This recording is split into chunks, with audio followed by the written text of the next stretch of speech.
Welcome to Elevate, a Women's Leadership Institute podcast where we showcase stories, celebrate successes, and shift culture. Hello, welcome to this episode of the Women's Leadership Institute podcast. We have our co-host, Chris Jenkins, co-founder of Mobley. We also have our special guest, Trina Limpert, who is the Slopes Collective Executive Director and also the co-founder of TechMoms. Trina, welcome to the show. We're excited to have you. Excited to be here. Thanks for having me. Yeah, you have a work ethic that is unparalleled. You are everywhere in so many things in the tech sector and helping women. We'd love to get just a little bit about your background. Sure. Start out there. Yeah. So, my background has been in tech for 30 years now. Yeah. I always question myself on that number, but yes. So I did, my computer science degree in 1996, but had been working in mainframes at Hill Air Force Base, worked graveyards.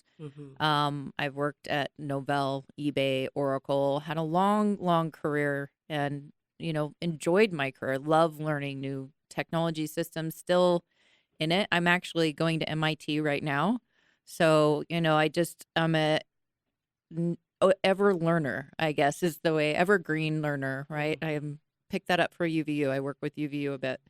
But I just, throughout my career, always looked around and went, where are all the women? These are like the best jobs for moms. Why are they not here? Why tech jobs mom jobs? Tech jobs are mom jobs. And why do we not promote those with our children and our daughters or with others? And it bothered me. And really where TechMoms kind of came from, like a short story here, I was the global president of Women in IT. I think that's when we first did our first eBay, podcast. right. Yeah, I think it was 2018. It's wild. Yeah, it's been a little while, right? Yep. So, and I remember talking about women in IT then. This is pre-TechMoms, right? And so it's just always been something I'm passionate about. But one of the programs that we did while I was at eBay was coding camps for employees' daughters. And just started to see that the men in the organization started to really get a lot more involved. And I was like, this is different. What, all the other programs that were run, why is it now? And it was because now it's somebody I care about. Yeah. Now it's my daughter is going to go through this. Now I'm like, oh, wow, I need to make sure that I'm getting more involved because this is going to be my daughter's dealing with these challenges growing up. And it became more personal rather than my colleague I don't care about. It's like, wow, these are the people I love. These are the people I care about. And started to get questions like, well, what about my wife? What if, I know she wants to find a career, what programs are out there? How's she get into tech? And what about my sister or my neighbor or my friend, right? And I started getting these questions. And at the same time, I was running technology operations at eBay and was working with my leadership team. And, we were talking about hiring more diversity, more women in the workforce. And they're like, well, women just don't go into tech. Right. And I said, well, first of all, I'm sitting right so here. I'm right here, first of all, because yes, we do. Yeah. So that blanket statement's false. And then second of all, well, why is that? Why is that happening? Like, yeah, maybe not as much. And so what is happening there instead of just saying, oh, yeah, they just don't? What are the things that we can do to actually create change, right? What are the things that well, let's fix that then, not just say that's how it is. And so I'm like, fine, I'll go freaking create them and started to put together programs for tech. It wasn't called TechMoms then, but started putting together the ideas. We have an amazing community here. I just love working in this industry and in Utah.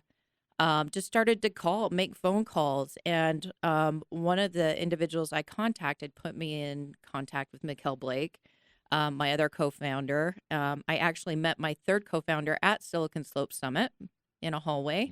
Yeah. Isn't that fun? Cool. Yeah. Great. So the three of us got together. Mikkel was actually living in San Francisco at the time, but she'd gone through a similar program to what we're running now. It's not quite the same, but she's like, I want to bring this program to Utah. She was from here. Happens to be I'm in the Bay Area for work, and so I go to her flat in San Francisco, and we sit down and we have a shared vision for what we want to bring together. And next, they had to move back to Utah. And so she moves back. We're launching programs. Our first program, she actually was not living here.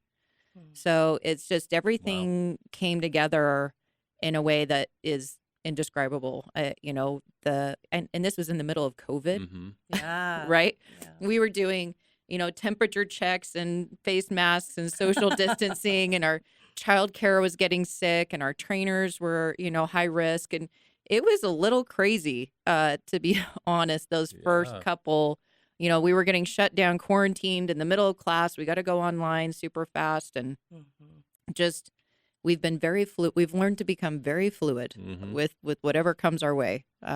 So I have an amazing team now that's doing this program. So yeah, fit a lot there in just a few minutes, but yeah, kind lots of to touch on there. Yeah, I know it's been an amazing run. So I really am curious about the idea of when you started bringing in the daughters. It became personal. Yes. And then the men started getting curious. Yeah. And of course, that's a generalization, right? Men started getting curious. How do you take them from curiosity and awareness to implementation of diversity, of why it matters to have diversity, right? Yeah. Your idea of it's not just that women don't go into tech, but what are the barriers and how do we move past that? Why do we need women in tech? Yeah, I've learned over the years, because I had been doing a lot of culture consulting and talking to companies about these topics, right? And what I've learned is you can't go in with a "there's something wrong with you" approach, right? Yeah. Everybody has bias. It just exists. Yeah. Okay. So instead, looking at ourselves as emotionally intelligent leaders. And emotionally intelligent leaders are able to understand everyone's life experience and really approaching it from a perspective of what type of leader do you want to be? Do you want to be somebody that can only work with a certain group, or somebody that looks like you and that's it? That's all you can work with? Or do you want to be able to say, hey, I can lead and enable anyone from any background experience, and I want to do that. So it's empowering. It's empowering them, right? And saying that there's a type of leader that you should be aspiring to become. And by avoiding some of these difficult topics of bias and sexism and stereotypes and intolerance, or some of these things, rather than avoiding it, knowing that that's the journey. We always say that you've got to get uncomfortable, right, to be able to become a great leader. So get comfortable. And that applies. It's funny because a lot of times we'll be like, oh, that's great, except for these topics. This is just way too uncomfortable for me. I can't. We gotta move into those. Like walls go up, right? So you've got to really just stop and recognize that that's part of the process, right? Like lean into that, going, oh, why am I so uncomfortable? Being aware of our feelings, being aware of that. Oh, why am I avoiding working with certain individuals? Or why do I look around the room and everybody looks like me? Right. And so it's just that start with the awareness is what I would say of it's. I've stopped preaching on the why it's important and instead saying, let's focus on why it's important for you, not everybody else. Right. What type of person do you want to become? And then start from there and say, these are growth opportunities for you. Yeah. I think that's interesting with leaders because growth does require being uncomfortable. Absolutely. And so often when we get into leadership, we do the things we're so good at. And so growing and being uncomfortable sometimes is something that I've seen leaders not really want to embrace because they see it as a weakness. But I love how you couch that of what kind of leader do you want to be? Yeah. You know, I think that's brilliant. I'd love to talk a little bit about you and Chris and your conversation around Silicon Slopes and around Tech Week and a few of those things, because I believe that's what brought Chris to us originally. Oh, really? Yeah. Okay. Yeah, so there was that article that was written, right, about kind of women in Silicon Slopes or in Utah, right? Yeah. So a little different, but the interesting thing, and I love everything that you've said so far, and just from the male perspective, I got thrown into, not thrown into, but strived for a leadership position, got into that position, did look around and realized there weren't any women on the team, or like there was only one.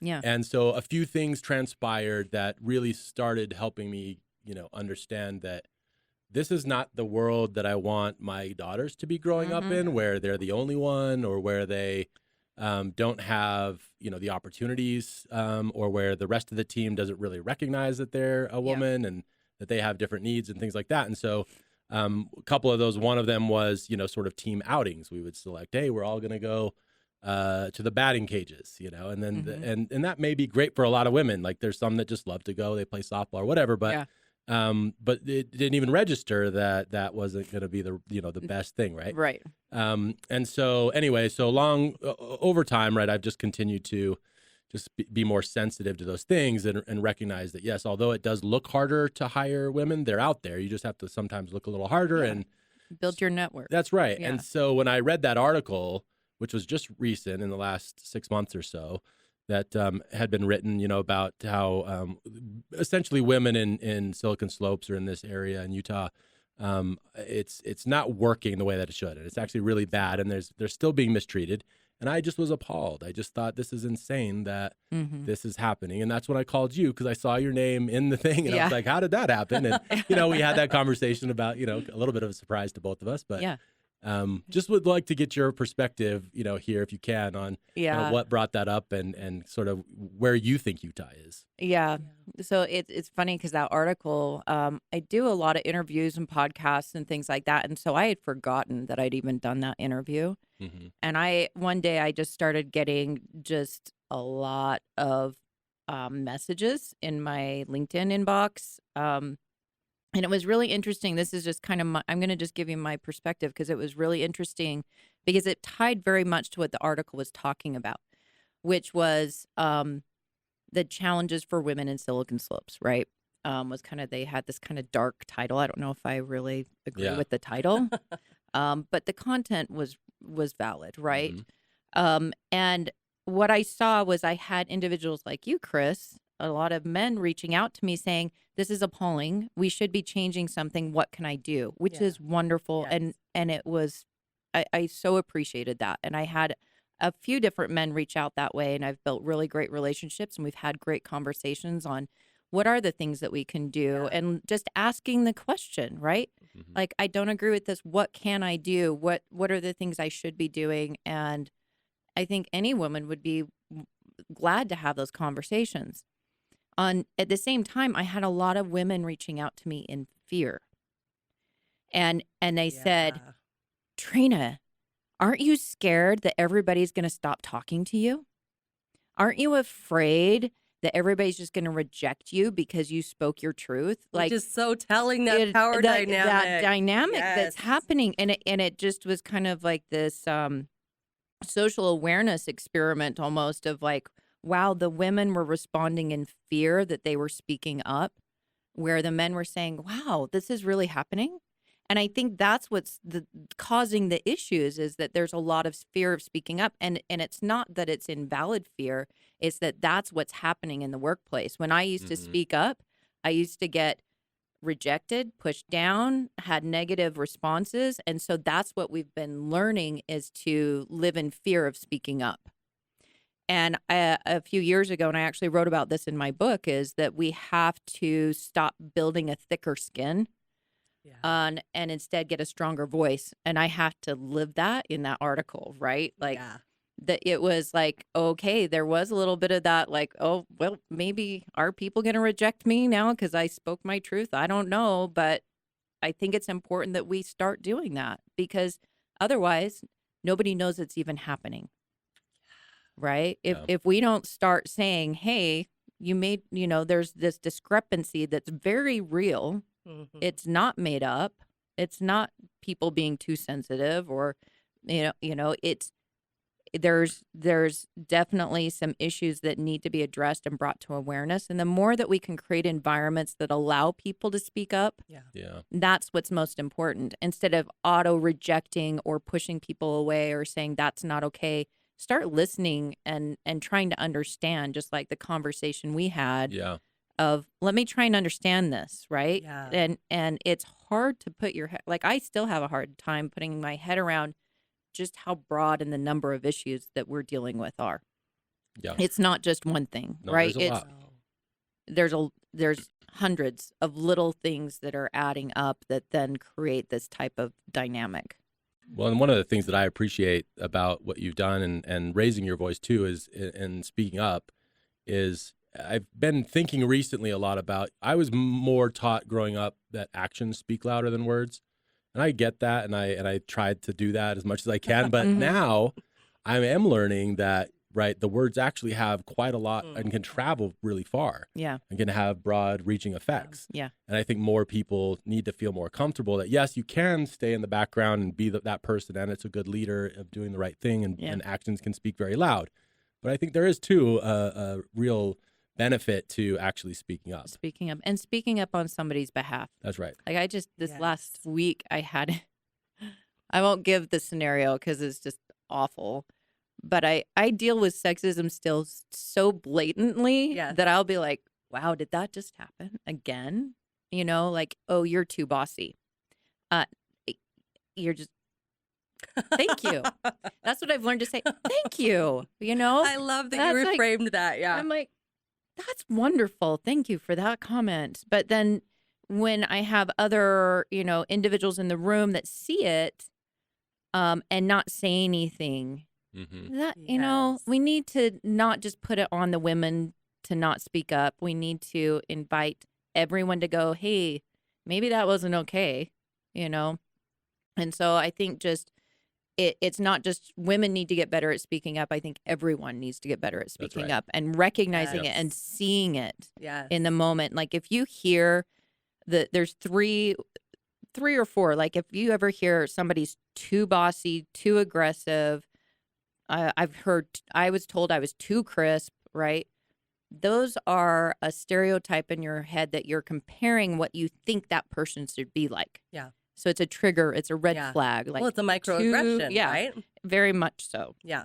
And or you should do this, or you should be like this. Those two are. If you ever hear to or should, step back and go, oh, that might be bias coming out. I need to kind of question that for a minute before responding, or say, hey, maybe we need to rethink that, right? And so I think that that would be wonderful. I look back in my career and how much I dealt with that, like nonstop. I just look back and go, it would have been great if other people in the room that they saw it would say, hey, I think that might be a microaggression. Yeah. So right? I have kids in elementary school, and I've recently been really leaning into microaggression, especially around like being bossy and all these qualities that are so great. But in the bully campaign, like anti-bullying campaign, it's if you see it, say something. Say something. Yeah. If you see it, say something. And I don't know if I'd go as far to call this type of stuff bullying, but it does matter. It adds up.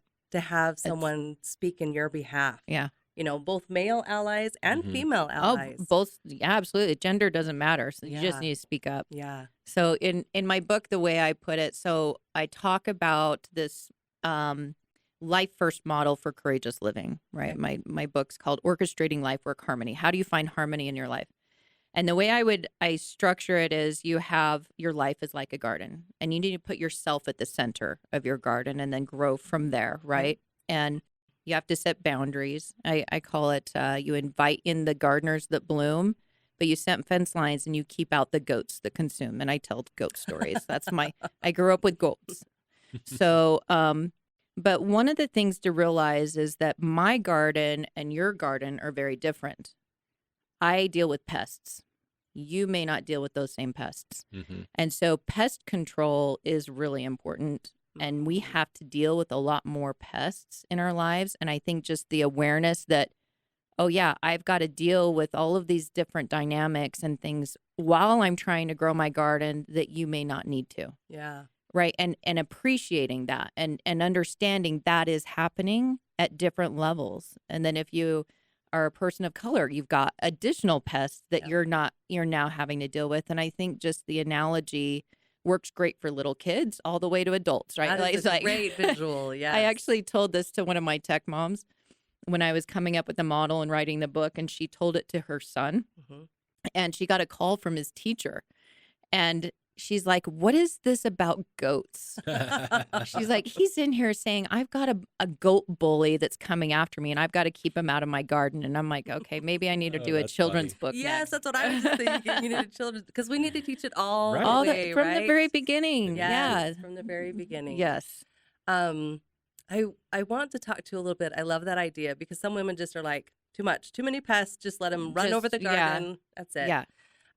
You talk a little bit with TechMoms about its unpacking boxes. Yes. There are multiple layers, right? Yeah. I have heard for people who train women to go into tech fields that women get in there and they have the skills, Yeah. but they're often the onlys, and that can take a toll. Mm-hmm. So let's talk a little bit about this unpacking, because I think especially for women and sometimes for men as well, Yeah. That matters. Oh, it matters. There's like you're having to unwrap the boxes that you've been put in and trying to understand what are the layers there. One of the reasons why Tech Mom succeeds isn't that we're doing tech skills for women. It's because we're giving them the internal confidence and the things that they need to be able to withstand some of the challenges that when they go into those roles, they're going to need to deal with. The second part of why we're successful is because we set up a community of support. Yeah. And knowing that, hey, I'm dealing with this. How do I respond? We have those conversations all the time. And now with this community of 500 women, you've got, I joke, we're not building a bro club, we're building a bra club. So that might be the next book, the bra club. Yeah. So many memes. I could know, happen right? there. I'm like, I got so many ideas. But like it's that same idea of like our women are hiring women, we're referring women. It's all the same networking benefits that you have when you don't have that and you're coming in as a return to work mom out of the workforce for 5 to 15 years. You don't have a network to pull from. Yeah, right. You don't have, I can't call my, friend that's been in tech for 30 years and say, hey, I'm looking for this job and I've got the skills, but help me get in. They don't have that. And Right. so, trying to come in, you feel so isolated.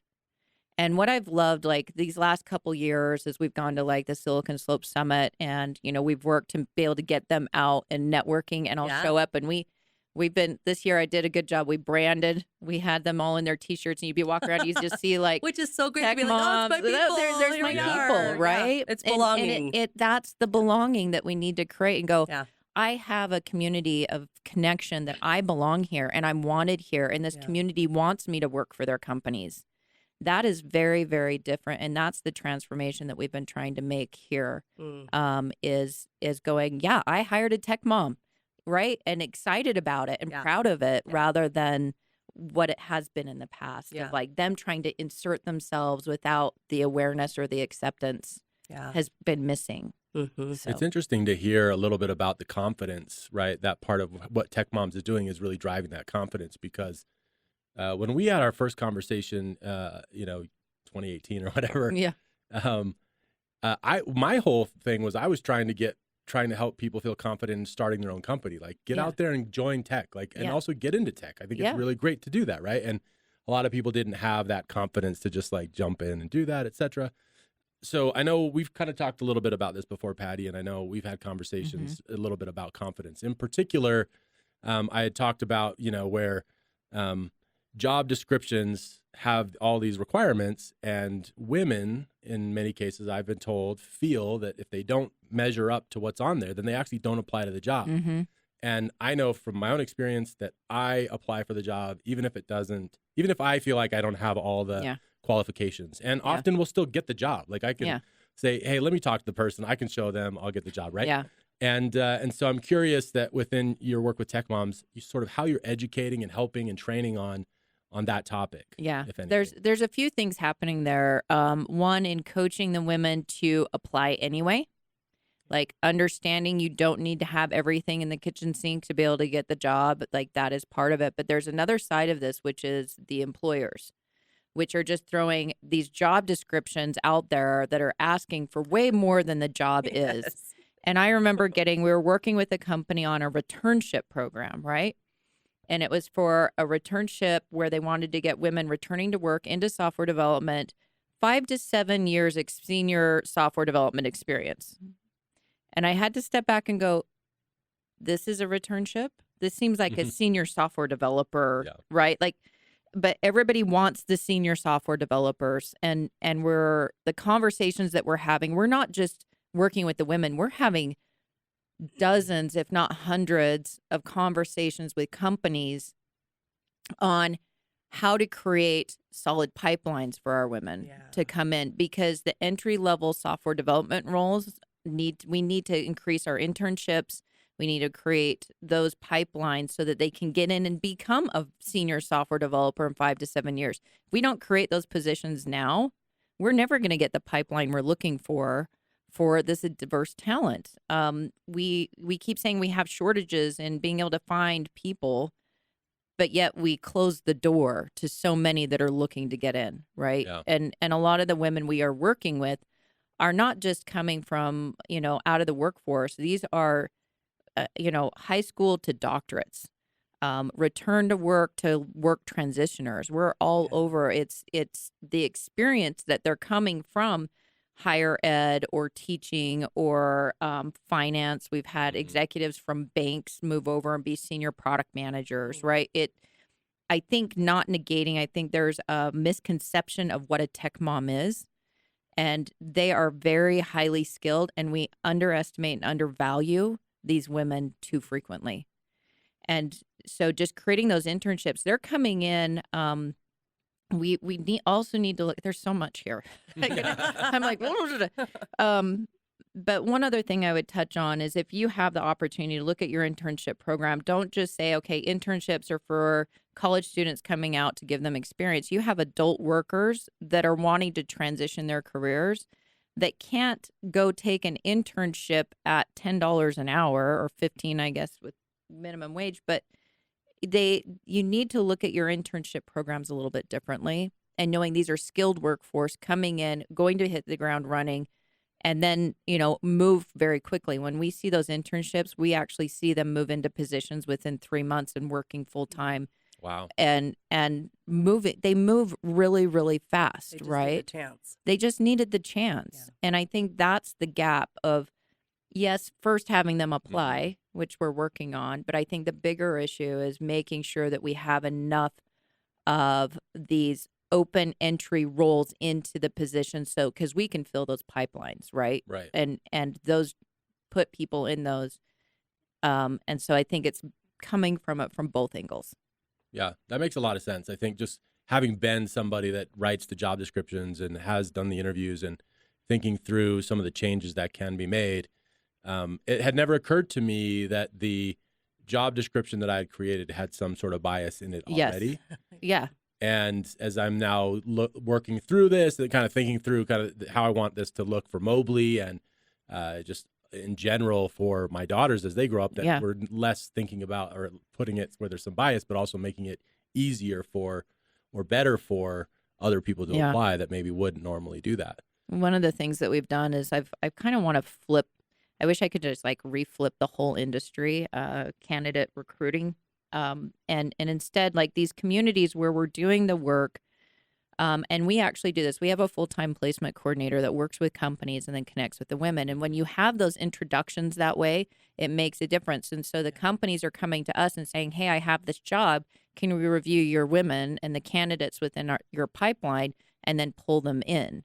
And it's like they almost become like talent coaches. It's a volunteer position, right? Almost, where your company can come work with us and say, we want to be able to help coach them into our company. Yeah. And it's just instead of putting the onus on the women to be able to apply to everything, because we already know that doesn't work for anyone, like the black hole application process, right? Like it never gets through. It is about that networking and connection that really creates the success in those pipelines. Well, in the onboarding of that, if you already know and they've come and they've sought you out and you know you have the skills, I mean, I think that it creates more loyalty. Oh, absolutely. To begin with. Yeah. I love that you talked about pipeline. One of our last interviews, she talked about, because we asked her what's one of the barriers that we could do to overcome what's happening with women and give them more opportunities. And she said, we just need to let women practice more. Yeah. Just need to let them practice more. Yeah. And that goes right in line with the internship and having different things. I've read through job descriptions that are so long, and I'm like, I don't even know what they're asking for. Exactly. Probably not qualified, you know? There's so many of those where they'll come to me and go, Trina, what does this mean? And I'm Yeah. like, I don't know. I know, right? I don't know the answer to doesn't that mean one. I'm anything. like, I It think doesn't they mean made that word anything. up. I think Yeah. that's all I don't imaginative. think that they knew. That's why it looks like this. Well, the training, Yeah. it's interesting you bring that up because, and practice, because I talk to, and I just generally like to help people or coach as much as I can if somebody needs help on getting a job. And I'll often say, just always be interviewing. Yeah. And I think part of that is once you have the interview and then you think back, that's not exactly the job description. Like this was a little bit different, or they thought a lot more highly of me than I thought they would. Yeah. Or, and the more you do that, right, go to interviews, get used to interviewing, talking to people, which can happen through the networking. You have to know the people, know where the opportunities are, get the opportunity to interview. Then the better you will be at that. And I think that for me, I've always done that. I've just, I don't know why, but that just felt like that was the right thing to do. And the practice always has helped. It helps. Yeah, I actually had that conversation with one of our alumni last week. And she's like, well, in a few months, I'm going to go start applying and interviewing. I'm like, no, start now. Don't wait. Getting ready to get ready. Get ready. no, get in, get going. There's a lot of like, just kick them out the door. Let's go, right? Of thinking here's the mindset that we're trying to fix. The feeling like we have to be overly prepared. That resume issue, like I've got to have I've got to practice my interviewing. I have to do all of this before just going and doing it. That's the challenge we have. I'm like, just let's go. Don't over educate. Don't over skill yourself. Get in and learn on the job, and then figure out what you need to, continue on your education. We've had a lot of our students that'll get like so qualified, like overly qualified, right? Like I went and did this program and this program and this program. I'm like, well, which one are you going to do? And they're like, well, I'm still deciding. I'm like, pick one. I call it the commit and shift. And I'm like, when we kick off courses, I'll go in and talk to them. I'll be like, okay, you're going to pick one thing and you're going to hyper focus on it so that I can then come and help you and this whole team can help you. But if you're saying, oh, I'm thinking maybe this, and this, and then I'm going to overeducate and all of those things, then you're never going to get anywhere. Yeah. And I'm like, there's no wrong path. So you can commit to that path and you can always shift later. And it's not lost time or effort. You're gaining knowledge as you go. And I mean, if you look at my career, it's all over the place, right? Yeah. Like there's not like one path that was like, this is how I did my career. And it all fell into place. It was like, oh, here's an opportunity. Let's go try that. And I learned that and it adds to this. And I think just getting them on the path, getting them in the door, getting those into those opportunities at internships or other, opportunities at the companies, then you start to build your career. And I think that fear of moving forward without being fully prepared, that's what we're trying to remove, that internal barrier that they often have. Yeah.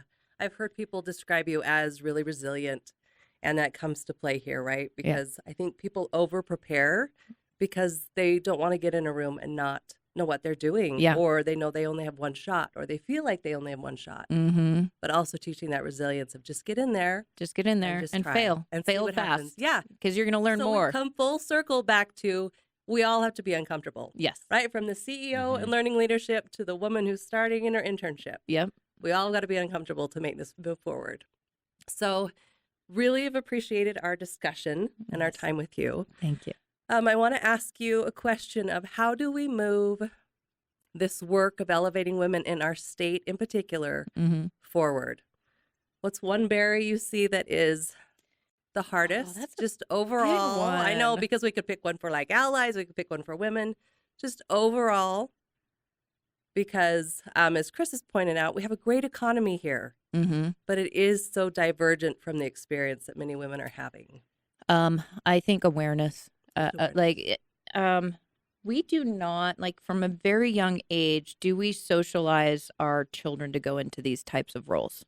Yeah. If we start there and then get more, I know that there's like a big K through 12 STEM push, right? So I'm not talking just that because they drop off. We know those rates, and then they come back to TechMoms later on going, oh, wait, this didn't work out. Now I got to go back and fix it. So how do we keep them in and going?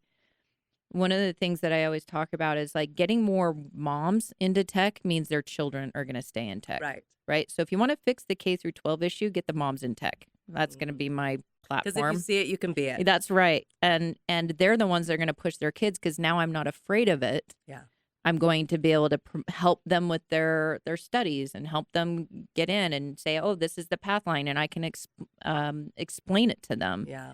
And so I think this is a really big question to be able to solve. But I don't think a lot of individuals, both men and women, don't even realize all of the jobs and roles that are available or what those pathways are. Yeah. And that's a lot of what we do is the awareness that those jobs are there, what they are. Yeah. What is a technical project manager? Back to the long list of stuff that we're like, what is this job about? Standardize the job descriptions, maybe just to start with, but then explain what they are. And then how do I get in? What's the education path? What I've seen even with my own kids is the fear of making a wrong decision on the wrong career path. And then, what if I get in? And so they halt and don't do anything, right? And so like really clear, here's the awareness of the jobs. Here's how you get into it. Here's how you move forward and just help them through that whole transition. I think that's most of what we do is just awareness. And because we hear all the time, like, I didn't even know that was an opportunity. Right. This is great. How do I now I'm motivated. I can just go because they have clarity on the site of what's possible that they had never even known about before. Tech in particular is very much that way, right? Because, and I know you answered the question, we're about done here, but I want to hammer that thing home because we talked, I used to support the Tech Pathways program for the Governor's Office of Economic Development, and there was a pipeline problem. There wasn't enough people to hire, things like that. But what we found was that there were just so many people that actually thought that computers and tech meant engineering, programming. Yeah, they didn't realize all the that is like a very small piece of what a tech company is and what they offer in opportunities. You mentioned the technical program manager, like a product manager, a designer, there's like thousands of different types of jobs I think people just don't know about. I think what I've heard, and it's probably changed now to even more, but like for every software developer role, you've got 7 different supporting roles that help support that role. And so it's not just straight coding. And I think that is the perception issue that needs to be shifted of what is tech. Every job is a tech job now. That's right. Every job. There is no not tech job. Every company is a tech company. Every company is a tech company. And so we have to get that instilled in everyone's mind now, parents to the children across the board. That's a great way to reframe it. Totally agree. Thank you for driving that home. Yeah.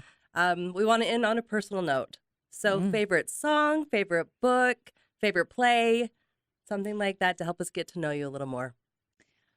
Oh, I have so many likes, but I love musicals. Hamilton, we just rebooked tickets for that. This will be our 9th time going this year. Wow. So Very cool. Do you know all of it by I heart? don't, but my husband does. That's awesome. So yeah, my kids do. I think it's been really fun to kind of get into various musicals and the plays. I don't know. I like all of it. That's awesome. Thank you so much for being here with us and for the work you're doing in our state. Yeah, absolutely. Thanks for having me.